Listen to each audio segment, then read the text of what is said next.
வணக்கம் நண்பர்களே, இன்னைக்கு நம்ம சேனல்ல வாழைத்தண்டு வடை எப்படி பண்றதுன்னு பார்க்க போறோம். வாங்க வீடியோக்குள்ள போய் பார்க்கலாம்.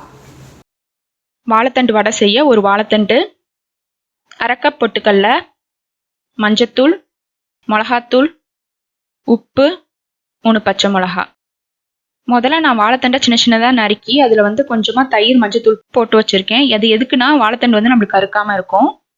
இப்போ ஒரு கடாயில் 1 டேபிள் ஸ்பூன் எண்ணெய் ஊற்றி நம்ம நறுக்கி வச்சிருக்க வாழைத்தண்டை தண்ணியெல்லாம் வடிச்சிட்டு அதோடு சேர்த்துக்கலாம்.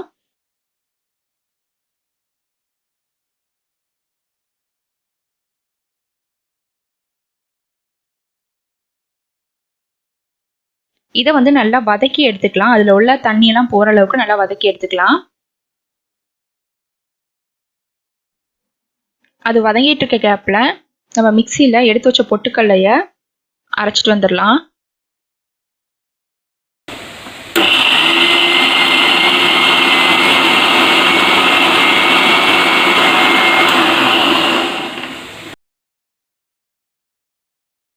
பொட்டுக்கல்லை நல்லா மைசான மாவு பக்குவத்துக்கு நம்ம அரைச்சி எடுத்தாச்சு.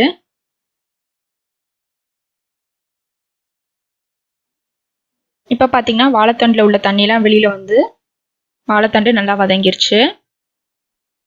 இப்போ அதை நம்ம மிக்ஸி ஜாரில் சேர்த்துக்கலாம். இதை நல்லா கொரகொரன்னு அரைச்சி எடுத்துக்கலாம். அரைக்கிறப்ப தண்ணி சேர்க்க வேண்டாம்.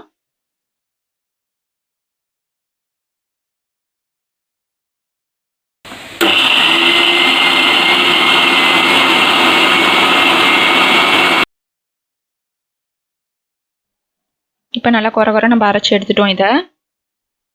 இப்போ இதை ஒரு மிக்சிங் பவுலில் சேர்த்துக்கலாம்.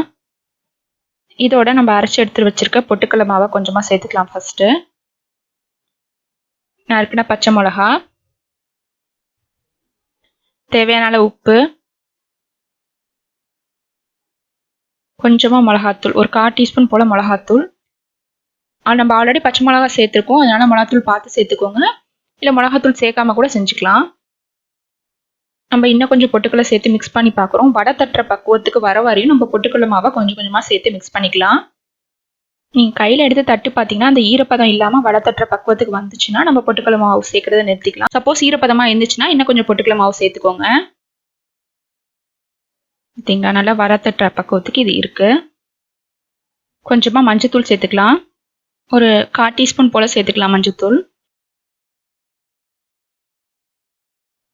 இப்போ நம்ம மிக்ஸ் பண்ண மாவை இந்த மாதிரி சின்ன சின்ன உருண்டைகளாக உருட்டி வச்சுக்கலாம். உங்களுக்கு எந்த சைஸில் வேணுமோ அந்த சைஸில் உருட்டி வச்சுக்கோங்க.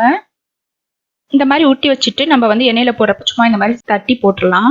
இந்த மாதிரி கையிலே தட்டி சேர்த்துக்கலாம். இல்லைன்னா நீங்கள் ஒரு வாழை இலையில வச்சு கூட தட்டி சேர்த்துக்கலாம். மாவு மிக்ஸ் பண்ணுறப்ப கொத்தமல்லி கருவேப்பிலை உங்களுக்கு தேவைன்னா அதை கூட சேர்த்துக்கலாம். அத்தை சுட்ட வடை அடடா என்ன பிரமாதம் தெரியுமா? அத்தையும் அடிச்சிங்க. இது வேண்டதில்லை, தண்ணி குடுறே. இப்போ வாழைத்தண்டு ஒரு சைடு வெந்தோடனே இன்னொரு சைடு திருப்பி போட்டுக்கலாம். அந்த எண்ணெயோட முறை கொஞ்சம் அடங்கினோட நம்ம திருப்பி போட்டுக்கலாம். அதே மாதிரி வெந்ததுக்கப்புறமும் அந்த எண்ணெயோட முறை கொஞ்சோட அடங்கிரும். அதுக்கப்புறம் நம்ம எடுத்துக்கலாம். அவ்வளோதாங்க, நம்மளோட வாழைத்தண்டு வடை நல்லா சூப்பராக ரெடி ஆயிடுச்சு. இதே மாதிரி மீதி இருக்க உருண்டைகளையும் நம்ம பொரிச்சு எடுத்துக்கலாம். என்ன நண்பர்களே, வாழைத்தண்டு வடை எப்படி செய்யறதுன்னு பார்த்தீங்களா? குழந்தைங்களுக்குலாம் வாழைத்தண்டா கொடுக்காம இந்த மாதிரி வடையா செஞ்சு கொடுத்தீங்கன்னா கொஞ்சம் விரும்பி சாப்பிடுவாங்க. ரொம்ப ஹெல்த்தியாக இருக்கும். மறக்காம நீங்களும் செஞ்சு பார்த்துட்டு உங்கள் கமெண்ட்ஸ் எனக்கு சொல்லுங்கள். நம்ம சேனலுக்கு like, comment, share and subscribe பண்ணிடுங்க. நன்றி.